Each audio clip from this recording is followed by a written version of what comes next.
ओम शांति। कोई भी अच्छा काम शुरू करते हैं तो कहते हैं श्री गणेश करो।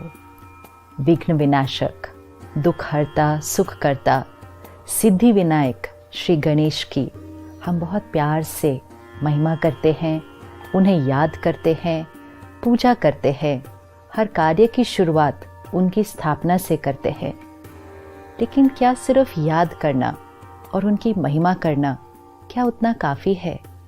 क्यों ना उनसे प्रेरणा ले, उनकी विशेषताएं, उनकी शक्तियाँ अपने जीवन में धारण करें और सिर्फ श्री गणेश जी की महिमा न करे, खुद ही श्री गणेश जैसे बन जाए।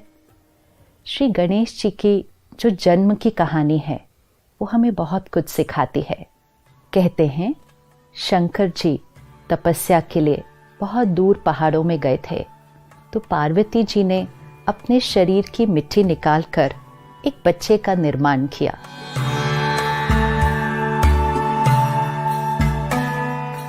एक दिन पार्वती जी ने उस बच्चे को घर के बाहर खड़ा किया कि वो स्नान करने जा रही थी, तो घर में अंदर में कोई नहीं आना चाहिए। और अचानक उस दिन शंकर जी वापस आ गए, तो उस बच्चे ने अपने कर्तव्य का पालन किया और शंकर जी को अंदर नहीं जाने दिया, क्योंकि उस बच्चे ने अपने पिता को ही नहीं पहचाना। कहा जाता है शंकर जी को इतना गुस्सा आ गया कि उन्होंने उस बच्चे का सर काट दिया। और पार्वती जी उतनी देर में बाहर आई तो उन्हें पता चला कि शंकर जी ने उनके बच्चे का सर काट दिया। फिर शंकर जी ने कहा, अच्छा, अगला जो अब यहाँ से जाएगा मैं उसका सर इस बच्चे को दे दूंगा। हम ये कहानी बहुत समय से सुनते आए हैं, लेकिन हमने कभी भी इस पर विचार ही नहीं किया कि ये हमें क्या सिखा रही है। तो अगला जो वहाँ से गुजरा वो एक हाथी था। तो शंकर जी ने हाथी के सर को काटा और उस बच्चे पर लगा दिया और उस बच्चे को नाम दिया गणेश। ये कहानी क्या सिखा रही है हमें? कि बच्चा अपने पिता को नहीं पहचानता और शंकर जी देवता 10 साल की तपस्या बाद आए थे और इतना गुस्सा आ गया कि बच्चे का सर काट दिया। आज आप और मैं भी अगर 10 मिनट भी मेडिटेशन कर लें तो इतने शीतल और शांत हो जाते हैं कि ऊंची आवाज में नहीं बोल पाते हैं।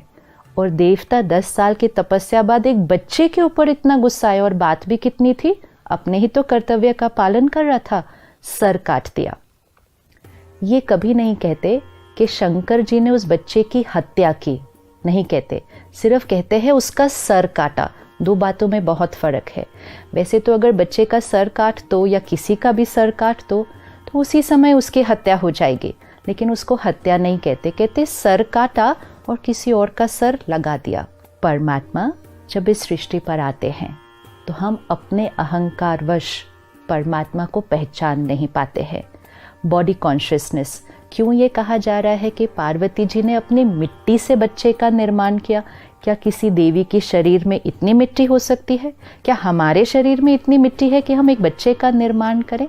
तो मिट्टी से बच्चे का निर्माण किया मतलब ये शरीर मिट्टी का है। दिस इज मिट्टी, दिस इज बॉडी कॉन्शियसनेस। और इस बॉडी कॉन्शियसनेस की वजह से हम परमात्मा को पहचान नहीं पाते हैं। तो परमात्मा सबसे पहली चीज़ क्या करते हैं? हमारे बॉडी कॉन्शियसनेस के सर को काटते हैं, हमारे अहंकार के सर को काटते हैं। तो शंकर जी ने बच्चे का सर काटा। अच्छा, सर काटा ही था तो वापस वही सर लगा देते, एक और की हत्या करने की क्या ज़रूरत थी? लेकिन जब परमात्मा हमारे अहंकार का सर काटते हैं तो फिर उसकी जगह सोल कॉन्शियस, ज्ञान से भरा हुआ, प्योरिटी और डिविनिटी से भरा हुआ एक बहुत वाइज सर हमारे ऊपर लगाते हैं। तो शंकर जी ने वो सर काट के ज्ञान का सर उस बच्चे को दिया और फिर उसका नाम रखा गणेश।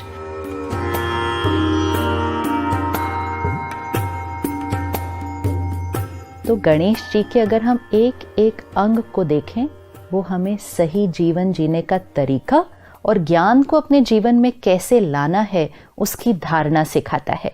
सबसे पहली चीज़ जो सर है, मस्तिष्क, वो बहुत बड़ा, मतलब विजडम एंड विशाल बुद्धि। फिर दूसरी चीज़ जो आंखें हैं वो बहुत छोटी, सर इतना बड़ा, आंखें इतनी छोटी। तो जो वाइज होगा जो वाइज इंटेलेक्ट होगा वो दूरादेशी होगा। जब हम कोई चीज़ दूर देखते हैं तो हमारी आंखें छोटी हो जाती हैं। तो दूर देखकर फिर कर्म करना मतलब जो हम कर्म कर रहे हैं, जो हम सोच रहे हैं, बोल रहे हैं, कर रहे हैं, ये हमारा कर्म है। लेकिन कर्म करने से पहले उस कर्म के परिणाम के बारे में सोचकर फिर कर्म करना। तो wise intellect and far sightedness. फिर मुंह छोटा कि कम बोलना, लेकिन कान बड़े, ज़्यादा सुनना। तो talk less and listen more. अब कान सिर्फ बड़े नहीं हैं, कान सूप जैसे हैं। तो सूप क्या करता है? छन्नी का काम करता है। अच्छी चीज़ को रखता है, कचरे को फेंक देता है। तो कान सूप जैसे हो मतलब सिर्फ अच्छी बातों को ग्रहण करें, दूसरी बातों को तो अंदर जाने भी न दें। दुनिया में लोग कहते हैं एक कान से सुनो, दूसरे कान से निकाल दो, लेकिन ऐसा होता नहीं है। अगर हमने सुन लिया तो वो अंदर तो चला ही गया ना। तो अगर एक कान से सुना, दूसरे कान से निकाला, लेकिन बीच में ये आती है बुद्धि और यहाँ उसकी बात की छाप लग जाती है, तो सुनना ही नहीं है। आज मीडिया से, सोशल मीडिया से, आसपास के लोगों से हम कितनी बातें सुन रहे हैं। सुनते ही जाते, सुनते ही जाते, सुनते ही जाते, message after message after message सुनते ही जा रहे हैं, अंदर लेते ही जा रहे हैं। अगर हम इतना कुछ अंदर ले लेंगे और जिसकी क्वालिटी भी अच्छी नहीं है तो हमारी स्थिति कैसी हो जाएगी। तो हमेशा कान सूप जैसे सिर्फ प्योर कंटेंट, अच्छी बातें, लोगों की विशेषताएं, सिर्फ उनको ही सुनना है और अंदर लेना है। फिर गणेश जी के 2 दांत हैं, लेकिन एक टूटा हुआ दिखाते हैं। एक दंत, वन टस्क इज ब्रोकन। इसका क्या मीनिंग है? एक दंत क्यों कहा जाता है? हमारे जीवन में ड्युअलिटी है, मेल फीमेल, रिलीजन, हिंदू, मुस्लिम, क्रिश्चियन, ड्युअलिटी। एज बेसिस पे, रिलीजन बेसिस पे, जेंडर बेसिस पे, कास्ट बेसिस पे, प्रोफेशन बेसिस पे, सीनियोरिटी, कौन बड़ा है कौन छोटा है। जहाँ बॉडी कॉन्शियस होंगे, जहाँ ईगो होगा, वहाँ ड्युअलिटी होगी। परमात्मा आकर जब ज्ञान देते हैं तो सबसे पहली बात क्या सिखाते हैं? मैं आत्मा, तुम आत्मा, सारी ड्युअलिटी खत्म। वन वर्ल्ड, वन फैमिली, एक। ये जो ड्युअलिटी है ये सिर्फ सोल कॉन्शियसनेस से ख़त्म होती है। तो जब वो विजडम जीवन में आ जाए तो ड्युअलिटी ख़त्म, इसलिए एक दंत, 2 नहीं। फिर गणेश जी की सूंड दिखाते हैं। सूंड की क्या विशेषता है कि वो एक पेड़ को भी उखाड़ लेता है, लेकिन एक बच्चे को भी बहुत प्यार से उठा लेता है। वो ही सूंड से पेड़ भी उखाड़ा, वो ही सूंड से बच्चे को भी उठाया। विच मीन्स आत्मा जो वाइज बन जाएगी, जिसके अंदर स्पिरिचुअलिटी धारण हो जाएगी, जो सोल कॉन्शियस हो जाएगी, वो बहुत सॉफ्ट भी होगी, बहुत लविंग भी होगी, लेकिन बहुत पावरफुल भी होगी। कई बार हमारे अंदर एक भ्रांति आती है कि स्पिरिचुअलिटी मतलब हम बहुत वीक हो जाएंगे, पॉजिटिविटी मतलब दुनिया हम पर ट्रैम्पल करके आगे बढ़ जाएगी।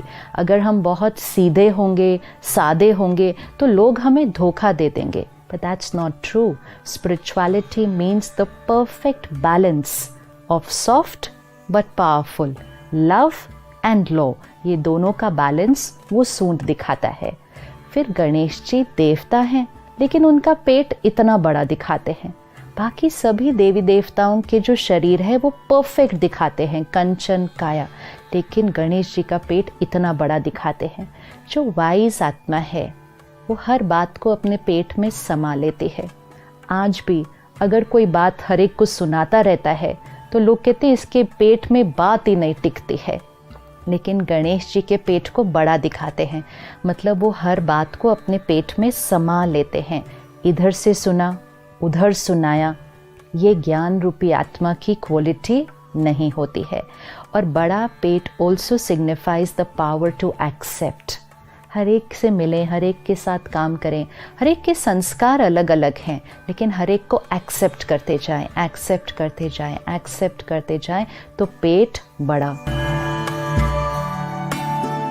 फिर गणेश जी की 4 भुजाएं दिखाते हैं और 4 भुजाओं में बहुत सुंदर अलंकार है।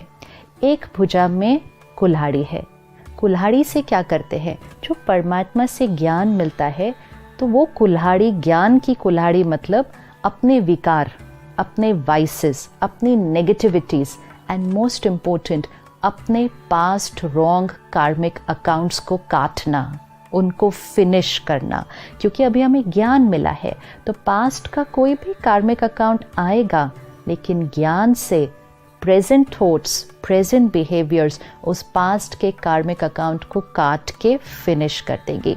दूसरे हाथ में रस्सी दिखाते हैं, द रोप।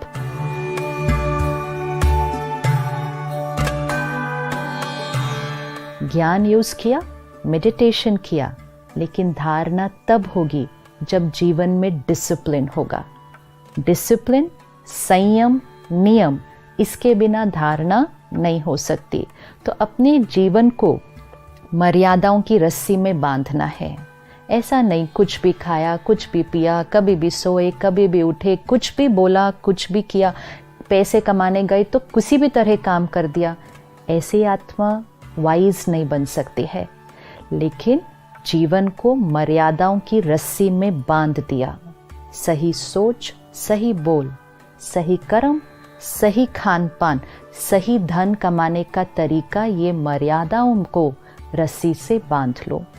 फिर तीसरे हाथ को ब्लेसिंग देता हुआ दिखाते हैं, मतलब हाथ हमेशा ऐसे। आज अगर हम अपने जीवन में देखें, हमेशा सारा दिन हमें किसी से कुछ ना कुछ चाहिए होता है, और कुछ नहीं तो प्यार चाहिए, रिस्पेक्ट चाहिए, ट्रस्ट चाहिए, एक्नॉलेजमेंट चाहिए, अप्रिसिएशन चाहिए। ऐसे हाथ है हमारा। लेकिन गणेश जी का हाथ ऐसा नहीं है। गणेश जी का हाथ ऐसा है, मतलब चाहिए चाहिए कुछ नहीं, सब कुछ देना है, सबको देना है, एंड मोस्ट इम्पोर्टेंट सबको ब्लेसिंग्स देना है, दुआएं देना है। विच मीन्स कोई भी आत्मा आए, कैसे भी संस्कार हो, कैसा भी व्यवहार हो, वो अपने संस्कार लेकर आएंगे, वो अपने कर्म करेंगे, लेकिन हमारे से उनके लिए सिर्फ और सिर्फ pure thoughts, pure words, blessings. तो एक हाथ ऐसे, मतलब सबको दुआएं देते जाओ, दुआएं देते जाओ। फिर चौथे हाथ में मोदक है, और वो मोदक हाथ में होता है। मोदक अर्थात स्पिरिचुअलिटी को अपने जीवन में लाना सहज है, लेकिन केयरलेस होकर नहीं हो सकता है। Constant attention. मोदक बनाने में बहुत मेहनत लगती है, तो इट सिग्निफाइज कि स्पिरिचुअलिटी को पूरी तरह से अपने जीवन में ले आने में अटेंशन, कांस्टेंट अटेंशन, उतनी मेहनत करनी है। लेकिन एक बार वो मेहनत कर ली तो मोदक मीठा बहुत होता है, विच मीन्स मेहनत का फल बहुत मीठा होता है। लेकिन जब इतना सब कुछ अपने अंदर धारण कर लिया तो फिर महिमा भी मिलेगी, सफलता भी मिलेगी। बहुत लोग आपको अच्छा अच्छा अच्छा अच्छा भी बहुत कहेंगे। उस समय ध्यान रखना है ज्ञान का अहंकार न आ जाए, विशेषताओं का अहंकार न आ जाए, जो कार्य परमात्मा आपसे करवा रहा है उसका अहंकार न आ जाए। तो मोदक बन तो जाता है, मीठा भी बहुत है, लेकिन गणेश जी उसको खाते नहीं हैं, हाथ में रखते हैं, विच मीन्स सफलता मिलेगी। महिमा को स्वीकार नहीं करना है, उसको सिर्फ हाथ में ही रखना है। तो किसी भी मूर्ति में गणेश जी को मोदक खाते हुए नहीं दिखाते हैं, सिर्फ संभाल कर पकड़े हुए दिखाते हैं। दिस इज अ रिमाइंडर कि the more we are on a journey of self transformation, people will have lot of nice things to say about us, but take care. अहंकार नहीं, सब अहंकार से सबसे बड़ा अहंकार होता है ज्ञान का अहंकार। एंड वो एक ऐसा अहंकार होता है, इतना सूक्ष्म होता है कि पता भी नहीं चलता कि ये अहंकार है। तो मोदक को हमेशा पकड़ के रखना है। फिर गणेश जी को बैठा हुआ कैसे दिखाते हैं? एक लेग फोल्डेड होता है और एक लेग नीचे होता है, और जो पाँव नीचे होता है उसका भी सिर्फ टो नीचे टच करता है, और हर मूर्ति में एक पाँव नीचे और एक पाँव ऐसा फोल्डेड है, विच मीन्स इस दुनिया में रहना है तो पाँव नीचे। Spirituality does not mean move away from the world, move away from people, stop working. No, पाँव दुनिया में रहेगा, सब कुछ करना है, सबके बीच रहना है, सारे रिश्ते निभाने हैं, काम कारोबार करना है, लेकिन सबसे डिटैच्ड भी रहना है। न्यारे और प्यारे, सब कुछ करना है लेकिन किसी भी चीज़ का प्रभाव हम पर नहीं आना चाहिए। सबके बीच रहना है लेकिन किसी के संस्कार के प्रभाव में आकर अपने स्पिरिचुअल प्रिंसिपल्स को नहीं छोड़ देना है। तो रहना भी है लेकिन ऊपर भी रहना है।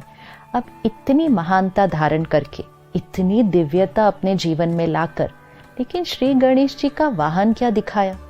देवता है तो उसका आसन, उसका वाहन बहुत सुंदर होना चाहिए, लेकिन श्री गणेश जी को तो चूहे पर बैठा हुआ दिखाते हैं।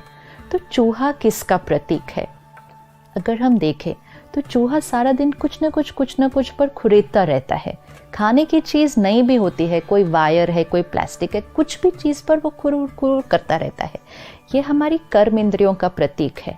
सारा दिन कुछ भी देख रहे हैं, कुछ भी सुन रहे हैं, कुछ भी खा रहे हैं, नहीं भी ज़रूरत तो पीते जा रहे हैं, जो सामने दिखा उसको सुना। तो चूहे की तरह कर्म इंद्रियों पर संयम खत्म हो गया है। तो चूहा एक तो कर्म इंद्रियों के वशीभूत होने का प्रतीक है, और दूसरा चूहा छोटी सी जगह से अंदर घुस जाता है, पता ही नहीं चलता। हम सब कहते हैं दरवाजे बंद थे, खिड़कियां बंद थी, ये चूहा कहाँ से आ गया घर के अंदर? क्योंकि चूहे को जगह की ज़रूरत नहीं है, वो छोटी सी जगह से अंदर घुस जाता है। वाइसेस, कमज़ोरियाँ, डिस्ट्रैक्शंस, पता ही नहीं चलता जीवन में कब आ जाती हैं, कहाँ से आ जाती हैं। और चूहा जब किसी को काटता है तो शुरू में एक बहुत एनेस्थेटिक इफेक्ट देता है, पता ही नहीं चलता कि चूहा काटा है, एकदम से स्टिलनेस हो जाती है उस जगह पर, बहुत देर बाद पता चलता है कि कुछ काटा है। वाइसेस, डिस्ट्रैक्शंस जब जीवन में आते हैं, शुरू में तो पता ही नहीं चलता है, अच्छी भी लगते हैं शुरू में बहुत, दर्द बहुत बाद में होता है। तो जब हम विशाल बुद्धि, दूरादेशी, बड़े कान, सिर्फ अच्छा सुनेंगे, कम बोलेंगे, सॉफ्ट भी होंगे, पावरफुल भी होंगे, बातों को अपने अंदर समा लेंगे, ज्ञान की मर्यादाओं पर चलेंगे, विकारों को कुल्हाड़ी से काटेंगे, ब्लेसिंग सबको देंगे और ईगो में कभी नहीं आएंगे, ह्यूमिलिटी में रहेंगे। जब हम ये सब कुछ कर लेंगे तो हम अपनी कर्म इंद्रियों के ऊपर, सेंस ऑर्गन्स के ऊपर और अपने वाइसेस के ऊपर विजय प्राप्त कर लेंगे। विच मीन्स ऐसी आत्मा गणेश जी को चूहे के ऊपर बिठाया दिखाते हैं, चूहा उनके नीचे है। अब ये सब कुछ होने के बाद गणेश जी के साथ दिखाते हैं एक तरफ रिद्धि और दूसरी तरफ सिद्धि, कि गणेश जी की दो पत्नियां जो हमेशा गणेश जी के साथ साथ चलती हैं। तो स्पिरिचुअल सोल जो इस विजडम को धारण कर ले, उसके जीवन में प्रॉस्पेरिटी और सक्सेस साथ साथ चलते हैं। उसको प्रॉस्पेरिटी और सक्सेस के लिए भागना नहीं पड़ता है, मेहनत नहीं करनी पड़ती है, स्ट्रगल नहीं करनी पड़ती है। प्रॉस्पेरिटी एंड सक्सेस ऐसे व्यक्ति के साथ साथ चलता है। और एक बहुत सुंदर कहानी बताते हैं कि गणेश जी को और उनके भाई को कहा गया सारी दुनिया का एक चक्कर लगा कर आओ। तो उनके भाई ने पूरी दुनिया का चक्कर लगाना शुरू कर दिया, लेकिन गणेश जी ने क्या किया? गणेश जी ने तो सिर्फ अपने माता पिता का ही चक्कर लगा लिया। आज हम सब जीवन में बड़ी मेहनत कर रहे हैं, खुशी के लिए, हेल्थ के लिए, रिश्तों के लिए, काम के लिए। आवर होल वर्ल्ड जो हमारी दुनिया है उसमें हम बहुत मेहनत कर रहे हैं। टाइम भी आजकल नहीं मिलता, अपने लिए टाइम नहीं मिलता, बिकॉज हम अपनी दुनिया को ही नहीं संभाल पा रहे, उसको समेट नहीं पा रहे।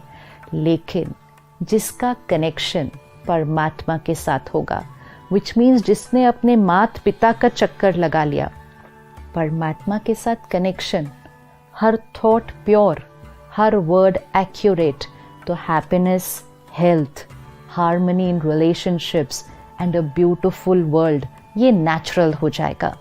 दुनिया का चक्कर लगाने की कोशिश करेंगे, कभी पूरा नहीं होता, लेकिन परमात्मा से कनेक्शन जोड़ लें तो अपनी दुनिया परफेक्ट हो जाती है। क्योंकि जो मन जीत हो जाता है वो जग जीत अपने आप हो जाता है। तो गणेश जी हमें जीवन जीने का तरीका सिखाते हैं और जो आत्मा ये सब कुछ कर लेती है उसको विघ्न विनाशक कहते हैं, कि विघ्न तो उसके जीवन में आता ही नहीं है, आने से पहले ही विघ्न खत्म हो जाता है। और वो सिर्फ अपने नहीं, दूसरों के भी दुख हर के उनको सुख देता है। तो क्या सिर्फ श्री गणेश जी की पूजा करेंगे? क्या सिर्फ उनकी महिमा करेंगे? नहीं, हम सबको श्री गणेश जी जैसा बनना है, विघ्न विनाशक आत्मा बनना है, सबके दुख हर के इस सृष्टि पर पुनः सुख लाना है। तो गणेश जी की महिमा नहीं, सिर्फ पूजा नहीं, एक एक विशेषता को अपने जीवन में धारण करते जाएं। और उसके लिए सबसे इम्पोर्टेंट क्या? परमात्मा से connection, daily connection with God. ज्ञान को अपने अंदर भरते जाएं, अहंकार रूपी सर को काटते जाएं और वो स्पिरिचुअल सोल कॉन्शियसनेस वाला सर अपने ऊपर ले आएं। तो जीवन श्री गणेश जी की तरह विघ्न विनाशक, वो जीवन हम सिर्फ अपने विघ्न नहीं, हमारे आसपास जो आएंगे, इतनी पावर आ जाती है उस आत्मा में, वो औरों के भी विघ्न खत्म कर देते हैं। तो श्री गणेश जी जैसा हम सबको बनना है। ओम शांति।